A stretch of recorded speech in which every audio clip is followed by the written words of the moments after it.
Hello everyone and welcome back. Today we are going to be canning trout. It is trout season here in Pennsylvania, and for the last couple of weeks we have caught quite a few, put them in our freezer, and today we're going to cut them up and can them. They can be a little slimy if you've never caught trout before, so just keep that in mind. Make sure you have a good grip on them. And a few things you're going to need is a sharp knife, a very large bowl, and then you're going to need to make yourself a brine. The recipe calls for 1 cup of salt to a gallon of water. I don't have a gallon size jar, but I do have quarts, so I have fractioned it out and put a 1/4 cup of salt into 1 quart of water. So I've done this 4 times. So you're going to need to get that ready ahead of time, and what I'm going to do is I will show you how to prepare your fish. They've already been gutted, so hopefully you do know how to gut a fish. And we've got to take the heads off, the tails off, and all of the fins off first. So let's get started. Take your fish, put it on your cutting board. You will have to clean your cutting board off from time to time because it does get really slimy. Get your knife, cut his head off, turn him around. If your knife doesn't go through one way, just turn him over. Okay, cut his tail off. Now you have 2 fins on the underside, so just take that, go right around.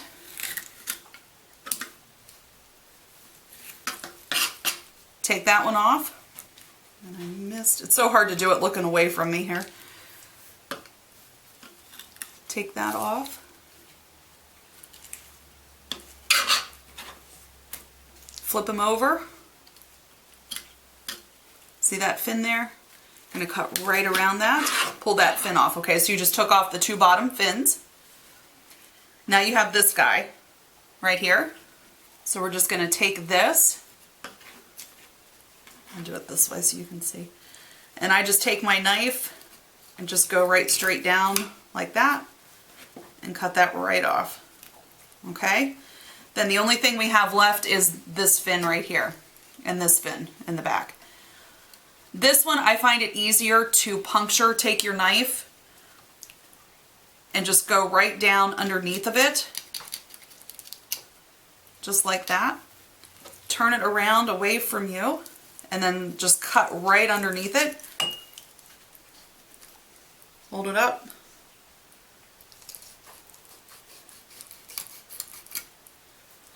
And then that fin just comes right out. Okay? The last one right here, just take it and cut, slide right down the back side. Okay? Again, with your jar, take your jar, lay it down. Your pieces are going to fit to the 1-inch headspace, which is about right here. So then you're going to make your cut around right in here, okay? So we're just going to cut that about right there. And then we're going to put that in our brine solution that we had made up. Okay, then we'll measure this one. That should be good. Our fish is all cut up and it is in the saltwater brine, and it will stay in this brine for an hour. So set your timer for an hour. Whenever it's done, you're just going to drain it and let it drain for 10 minutes. Once your hour has passed, go ahead and dump your fish pieces into a strainer.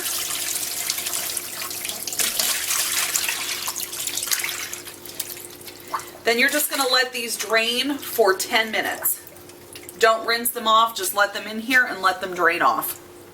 When you go to can trout, you want to use either the 1/2 pint or pint, no bigger than a pint. What we're going to do, we're going to take our fish, put it skin side out, okay? You want the skin to be on the outside of the jar. Now once these are fully cooked, the skin is going to peel off of these very easily if you don't want to eat the skin, and that's okay. But fill all of your jars up this way. Do not add any liquid. You do not have to add any salt because they did sit in a salt brine for an hour. Okay? These will make their own juices. And once it's done processing, I will show you what they look like. It does need to be pressure canned. I'm not going to show you the steps of pressure canning, but it does need to pressure can for an hour and 40 minutes. Once your jars are completely filled, you want to wipe your rims off really well. I'm going to go around each one with water, and then I'm going to take white vinegar and go around the rims of each one as well, just to ensure that all that greasy fish film is off the jars. This is what our finished product looks like. We ended up with 14 jars of canned trout. So I'm hoping that they are good in recipes that use tuna fish. So we'll just have to try it and see. Have a great day. Thank you for watching.